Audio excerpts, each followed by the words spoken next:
Good afternoon, Chairman Schatz and Vice Chairman Murkowski and members of the committee.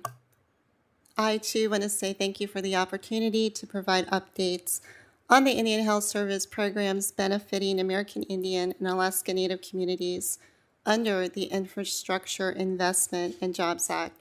And I want to also express our appreciation for the $3.5 billion that was appropriated to the Indian Health Service under this act. At the end of fiscal year 2021, about 1.9% of all American Indian and Alaska Native homes tracked by IHS lacked water supply or wastewater disposal facilities, and approximately 29% of American Indian and Alaska Native homes tracked by IHS were in need of some form of sanitation facilities improvements. Many of these homes without service are typically located in remote locations, which means the capital costs to construct these facilities are significantly higher than provision of similar facilities in other geographic locations.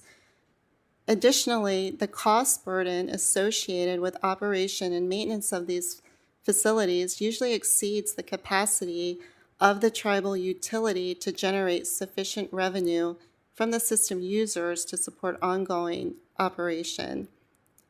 In collaboration with tribes, IHS annually updates the Sanitation Deficiency System project listing to account for the addition of newly identified sanitation deficiencies and to update cost estimates.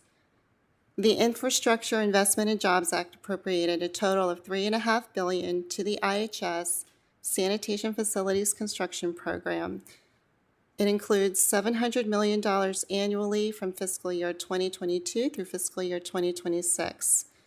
The funds will support the construction of water, wastewater, and solid waste facilities in American Indian and Alaska Native tribes and communities. The IHS support for these facilities is an integral component of IHS disease prevention activities. Research supported by the Centers for Disease Control and Prevention states populations in regions with a lower proportion of homes with water service reflect significantly higher hospitalization rates for pneumonia, influenza, and respiratory syncytial virus. Researchers associated the increasing illnesses with the restricted access to clean water for hand washing and hygiene.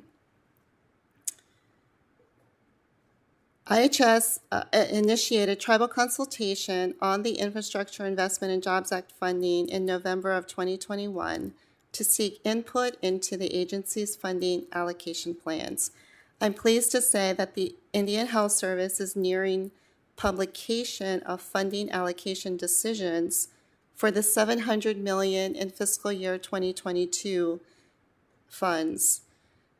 Now that the fiscal year 2022 final appropriation is enacted, the IHS also is taking the $198 million provided in annual appropriations for the SFC program into consideration in finalizing the Infrastructure Investment and Jobs Act spend plan. We look forward to continuing our work with Congress related to the Sanitation Facilities Construction Program and the use of our Infrastructure Investment and Job Act funds to make improvements in tribal communities. I would like to let you know that I am accompanied today by the director of our Sanitation Facilities Construction Program, Rear Admiral Mark Calkins. That will conclude my remarks, and I'm happy to answer any questions that you might have. Thank you very much, Ms. Fowler. Mr. Hess, please proceed.